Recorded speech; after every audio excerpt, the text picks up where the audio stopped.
लीजिए सुनिए आचार्य चतुर्सेन शास्त्री की लिखी कहानी वीर विजय, मेरी यानी समीर गोस्वामी की आवाज में। वीरवर मुकुंद दास ने औरंगजेब को नाकों चने चबुआए, युद्ध में भी और बातों में भी। एक बार औरंगजेब ने भूखे शेर से निहत्था लड़ने के लिए ललकारा, परंतु मुकुंद दास से शेर डर कर एक ओर बैठ गया। उसी वीरवर की अनुपम वीरता की झलक इस कहानी में है। चुप रहो मुकुंद दास, जहां पनाह के रूबरू तुम्हारा इस कदर जोश में आना गुस्ताखी है। महाराज जसवंत सिंह खुद ही सब किस्सा बयान कर रहे हैं। दिलेर खां सेनापति ने डपट कर कहा। सच बात कहने में गुस्ताखी क्या है खां साहब? वे लोग सचमुच खास शाही शरीर रक्षक थे। मैं? मुकुंददास जोश में आकर कुछ कहना चाहते थे। बादशाह औरंगजेब के पल पल पर गुस्से और त्योरियों के चढ़ाव की उन्हें कुछ भी परवाह नहीं थी, किंतु महाराज का संकेत पाकर वे चुप हो गए और हटकर खड़े हो गए। बादशाह ने लरजती जबान से कहा, महाराज, आपके आदमी ऐसे ही बेअदब और बेतमीज होते हैं। महाराज कुछ कहा ही चाहते थे कि मुकुंददास ने कड़क कर कहा, बेअदब विश्वासघातकों और वंचकों से कहीं अच्छे होते हैं जहां पनाह। महाराज ने रुष्ट होकर फिर मुकुंददास को चुप रहने का आदेश दिया और आप विनीत भाव से बोले, जहां पनाह, इनकी गुस्ताखी माफ फरमाइएगा। ये जनाब के मिजाज से वाकिफ नहीं है। दूसरे, ये अत्यंत बहादुर और दिलेर हैं। इसी गुण के कारण मैं इनके उद्दत व्यवहार को देखा अनदेखा कर जाता हूं। रात ही की बात लीजिए, जिसका जिक्र चल रहा था। 2 मिनट ये और न आते तो मेरा काम तमाम हो चुका था। जिस वक्त उन दोनों लुटेरों ने मेरे खिदमतगार पर तलवार का वार किया, तभी इन्होंने पहुंचकर उनके 2 टुकड़े कर डाले और मेरी जान बचाई। और भी कितनी ही बार ये मेरी जान बचा चुके हैं हुजूर। मेरी तरफ देखकर इन्हें माफ फरमावे। आपका मुझे बहुत लिहाज है महाराज, इसी से मैं इन्हें माफ करता हूं। मगर बहादुर होना ही उजड्डता का बाइस नहीं। मेरी खिदमत में भी एक से एक बढ़कर बहादुर हैं, ताहम वे नाशाइस्ता नहीं। मुकुंददास से चुप न रहा गया। उसने दर्प से कहा, संभव है दिल्ली में बहादुरों की खेती होती हो, पर राजपूत की वीरता को कसौटी पर कसे बिना किसी को बहादुर का दर्जा देना न्याय नहीं है हुजूर। बादशाह ने त्योरियां बदलकर मुकुंददास की ओर देखा। और कोई होता तो उस मर्म भेदनी दृष्टि को देख कांप जाता, परंतु मुकुंददास ने निर्भयता से कहा, राजपूत की वीरता को चाहे जब कसौटी पर कस लीजिएगा। कसूंगा, जरूर कसूंगा। मुकुंददास, बोलो किस तरह राजी हो? बादशाह की वाणी में भयंकरता थी। महाराज सुनकर घबराए, किंतु मुकुंददास ने बादशाह की आंख से आंख मिलाकर कहा, सब तरह। सब तरह? जी हां, सब तरह। राजपूत सिंह होते हैं, गीदड़ नहीं। अच्छा, तो शेर का शेर ही से मुकाबला हो। दिलेर खां, परसों शाम को 4 बजे मुकुंददास शेर से लड़ेगा, उसका बंदोबस्त करो। ये कह बादशाह ने मुस्कुराकर मुकुंददास की ओर देखा। वो मुस्कुराहट तूफान की तरह भयंकर थी।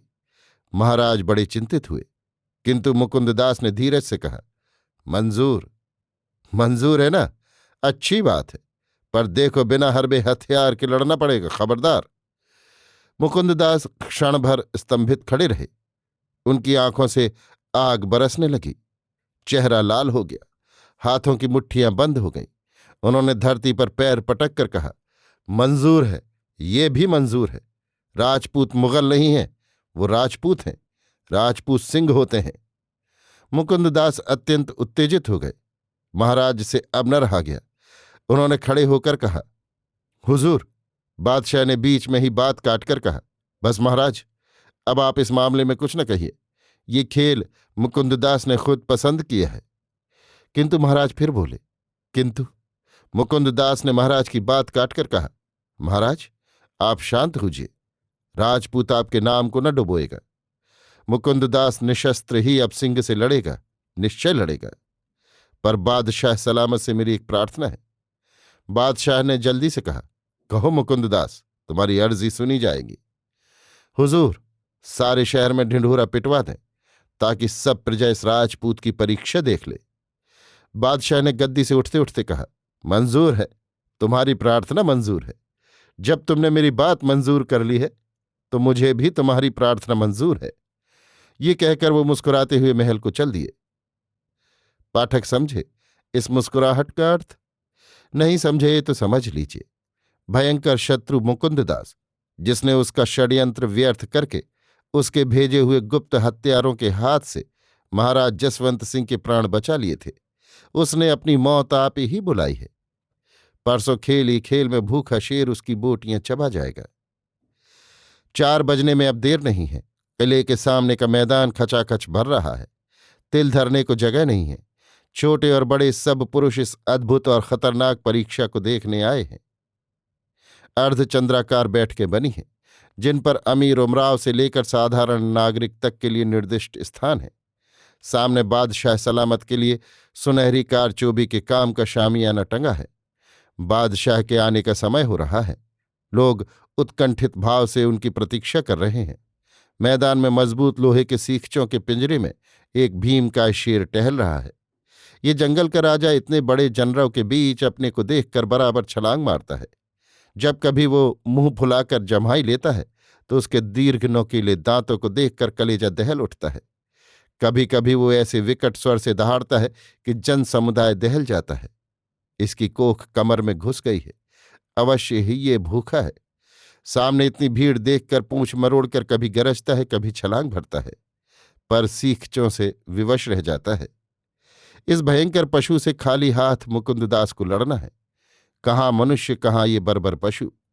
समस्त जन समाज बादशाह के इस अन्याय का दारुण परिणाम देखने को भयभीत हृदय से बैठा है। अचानक गगन भेदी तुरही की आवाज से दिशाएं गूंज उठीं। नकीब ने चिल्लाकर कहा, अदब अदब। बस एकदम जनरव का तूफान थम गया। सब निश्चल नीरव स्थिर हो बैठे। बादशाह सलामत भी आ विराजे।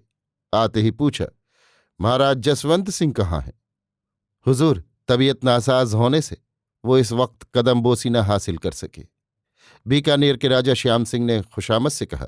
बादशाह ने हंसकर कहा, वो आते तो अपने शेर की बहादुरी अपनी आंखों से देख लेते।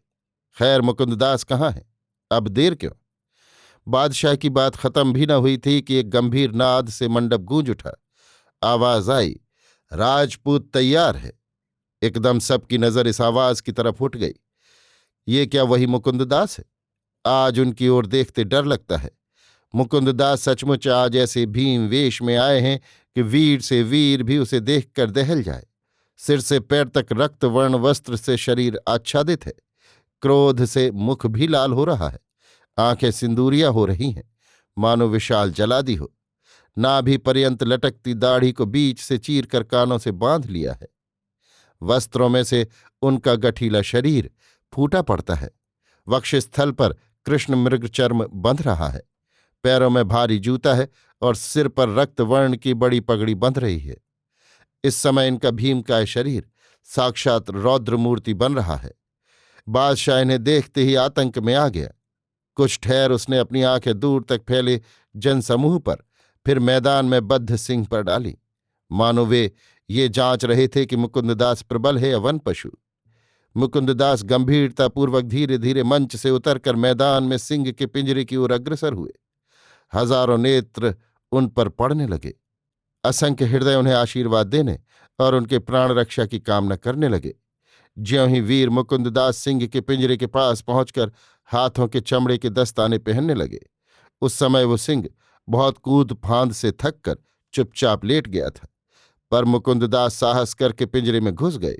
सारे समूह में कोलाहल मच गया। अभी एक पल में जो भयानक दृश्य होने वाला था, उसे देखने को सभी उद्विग्न हो उठे।